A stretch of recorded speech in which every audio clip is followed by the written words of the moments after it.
Shock and head injuries, critical combat casualty care for the Philippine Army. Paano gamutin shock and head injuries? Pag-uusapan natin ang tungkol sa silent killer sa larangan ng digmaan, shock. Ang pagkabigla ay isang kondisyon na nagbabanta sa buhay na maaaring mangyari kahit na may tila maliliit na pinsala. Isipin ito na parang isang bagyong namumuo sa ilalim ng ibabaw, maaari itong mabilis na lumaki kung hindi matugunan. Shock, causes and effects. Shock, sanhi at epekto. Ang pagkabigla ay medyo tulad ng pagkawala ng kuryente sa katawan. Nangyayari ito kapag ang mga organo at tisyo ng iyong katawan ay hindi nakakakuha ng sapat na daloy ng dugo, na nangangahulugang hindi nila nakukuha ang oxygen at nutrients na kailangan nila. Ito ay maaaring ma-trigger ng iba't ibang mga kadahilanan. Severe blood loss, matinding pagkawala ng dugo. Ang pagkawala ng dugo mula sa gayong mga sugat ay madaling humantong sa pagkabigla. Heart failure, kung paanong ang isang humihinang makina ay hindi makapagpaandar ng sasakyan, ang isang mahinang puso ay hindi makapagpapalipat-lipat ng dugo ng maayos. Dehydration, ang pag-aalis ng tubig mula sa kakulangan ng tubig ay maaaring malubhang makagambala sa daloy ng dugo. Severe pain or injury, malubhang pananakit o pinsala, ang matinding sakit mula sa isang malaking pinsala, tulad ng mga natamo noong Marawi Siege, ay maaaring magdulot ng pagkabigla. Burns and infections, mga paso at impeksyon, ang mga malalawak na paso o matinding impeksyon ay maaari ding magdulot ng pagkabigla. Kung hindi ginagamot, ang pagkabigla ay maaaring mabilis na humantong sa pagkabigo ng organ at kamatayan. Ngunit sa mabilis at wastong pagkilos, maaari nating ikiling ang mga posibilidad sa pabor ng nasawi. Recognizing shock, the warning signs. Pagkilala sa shock, ang mga palatandaan ng babala. Isipin ang iyong sarili bilang isang tiktik, naghahanap ng mga pahiwatig. Narito ang mga palatandaan at sintomas ng pagkabigla. Cool, clammy skin, maaaring malamig at mamasa-masa ang kanilang balat, kahit na mainit ang panahon. Mapatla o maasul na balat, ang kanilang balat ay maaaring magmukhang mapatla o may maasul na kulay, lalo na sa paligid ng mga labi at mga kuko. Pagkabalisa at pagkabalisa, maaaring sila ay malikot, kinakabahan, o nalilito. Uhaw, maaaring magreklamo sila ng matinding pagkauhaw. Mabilis na paghinga, ang kanilang mga paghinga ay maaaring mas mabilis at mas mababaw kaysa sa karaniwan. Pagduduwal o pagsusuka, maaaring makaramdam sila ng sakit sa kanilang tiyan. Kung nakikita mo ang alinman sa mga palatandaang ito, mahalagang kumilos ng mabilis. Tandaan, ang maagang interbensyon ay susi. Treating and preventing shock, paggamot at pag-iwas sa shock, ang first aid arsenal. Sa larangan, ang paggamot sa pagkabigla ay tungkol sa pag-iwas. Kahit na ang nasawi ay hindi pa nagpapakita ng mga palatandaan ng pagkabigla, ipagpalagay na sila ay nasa panganib at gumawa ng agarang aksyon. Posisyon, ihiga ang biktima sa kanilang likod at itaas ang kanilang mga paa. Nakakatulong ito sa pagdaloy ng dugo pabalik sa mahahalagang organ. Isipin na nakataas ang kanilang mga paa sa isang backpack o isang tumpok ng mga damit. Pagkontrol sa temperatura, panatilihing mainit ang mga ito sa malamig na panahon at malamig sa mainit na panahon. Isipin ang paglikha ng komportableng kapaligiran tulad ng isang pansamantalang silungan. Pagtitiyak, magsalita ng mahinahon at may kumpiyansa sa nasawi. Ang iyong mga salita ay maaaring maging kasing aliw ng isang mainit na kumot sa malamig na gabi. Walang pagkain o inumin, huwag silang bigyan ng anumang makakain o maiinom, dahil maaari itong makagambala sa medikal na paggamot mamaya. Tumawag para sa tulong, kumuha ng tulong medikal sa lalong madaling panahon. Tandaan, ang paggamot sa pagkabigla ay parang pag-apula ng apoy bago ito kumalat. Ang iyong mabilis na pag-iisip at pagkilos ay maaaring magligtas ng isang buhay. Head injuries, mga pinsala sa ulo. Pag-uusapan natin ang tungkol sa first aid para sa mga pinsala sa ulo, isang kritikal na kasanayan sa anumang sitwasyon ng labanan. Isipin ang magigiting na sundalong Pilipino na nagtatanggol sa Marawi City noong 2017, na nahaharap sa sunod-sunod na pagsabog at putok ng baril.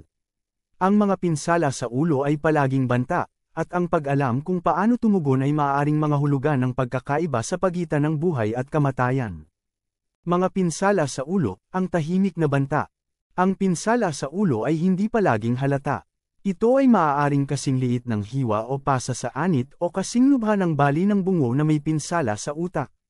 Isipin ang utak ng tao na parang isang maselang computer kahit na ang isang maliit na malfunction ay maaaring magkaroon ng malubhang kahihinatnan.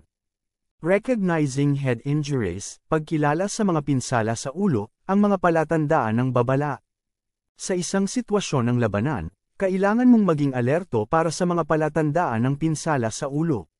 Narito ang ilang mahalagang bagay na hahanapin. Pagkawala ng kamalayan, na-knockout ba sila, kahit sandali? Pagduduwal o pagsusuka, nakaramdam ba sila ng sakit sa kanilang tiyan? Convulsions o twitches, ang kanilang mga kalamnan ba ay nanginginig ng hindi sinasadya? Slurred speech, mahirap bang intindihin ang pagsasalita nila? Pagkalito o pag-aantok, nahihirapan ba silang mag-isip ng malinaw o manatiling gising? Memory loss, maaalala ba nila ang kanilang pangalan, lokasyon, o kamakailang mga kaganapan? Fluid mula sa tenga o ilong, mayroon bang malinaw o madugong likido na tumutulo mula sa kanilang mga tainga o ilong? Mga problema sa paningin, ang kanilang mga mag-aaral ba ay hindi pantay sa laki?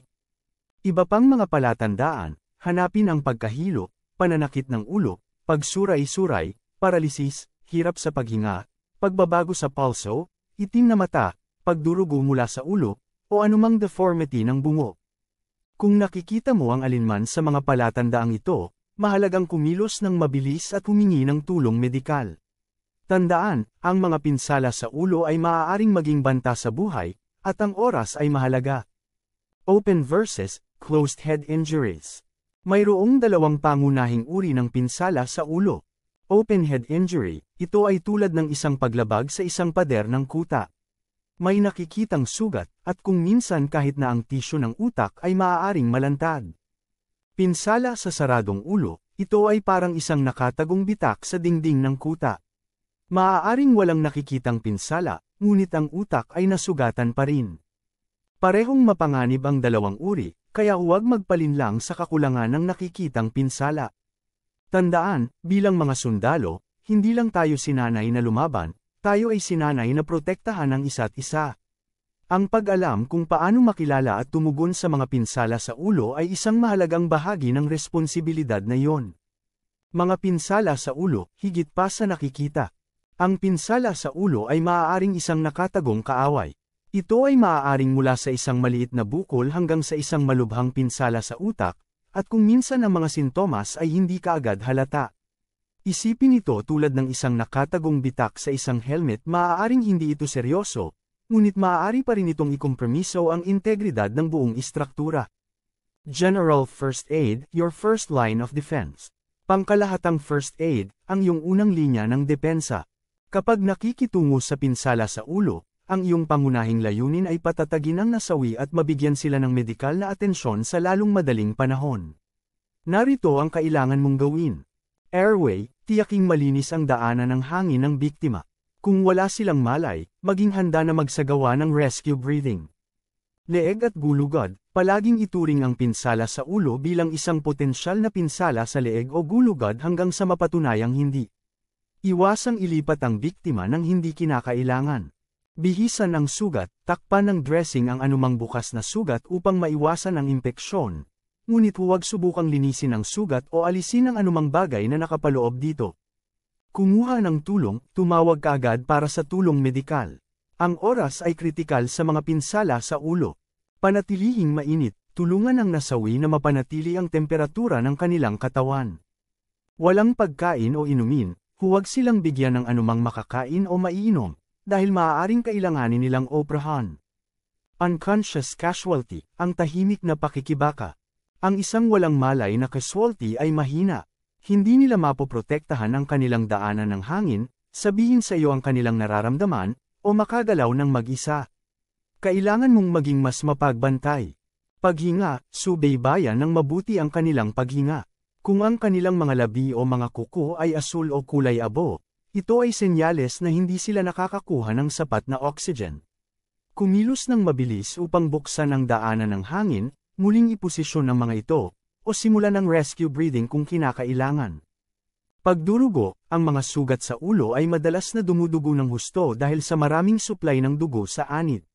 Maglagay ng dressing upang makontrol ang pagdurugo, ngunit huwag maglagay ng labis na presyon. Pinsala sa spinal, kung malubha ang pinsala o walang malay ang nasawi, maghinala ng pinsala sa gulugod.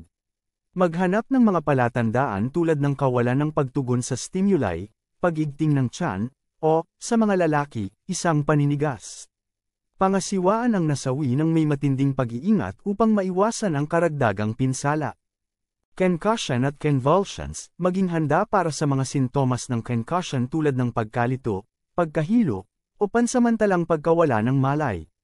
Kung ang nasawi ay may mga kumbulsyon, mga seizure, protektahan sila mula sa pinsala, panatilihin ang kanilang daanan ng hangin, at humingi ng tulong. Pinsala sa utak, kung nakikita ang tissue sa utak, takpan ito ng dressing ngunit huwag itong hawakan o abalahin. Itaas ang ulo ng biktima at humingi ng agarang medikal na atensyon. Tandaan, ang iyong mga aksyon ay maaaring makabuluhang makaapekto sa pagkakataon ng isang nasawi na mabuhay at makabawi. Manatiling kalmado, mabilis na suriin ang sitwasyon, at magbigay ng kinakailangang pangunang lunas habang naghihintay ng propesyonal na tulong medikal. Ngayon, napagmasdan natin ang mga kritikal na aspeto ng paggamot sa pagkabigla at mga pinsala sa ulo, dalawa sa pinakamalubhang banta sa larangan ng digmaan. Tandaan, ang maagang pagkilala sa mga palatandaan at sintomas at pagbibigay ng maagang pangunang lunas ay maaaring gumawa ng lahat ng pagkakaiba sa pagliligtas ng isang buhay. Huwag kailanman maliitin ang kapangyarihan ng iyong kaalaman at kakayahan. Ikaw ang unang linya ng depensa para sa iyong mga kasama, at ang iyong mga aksyon ay maaaring magpabago sa buhay o kamatayan na sitwasyon. Panatilihin ang pagsasanay, manatiling mapagbantay, at laging handang tumugon. Dahil sa Philippine Army, wala tayong iniiwan.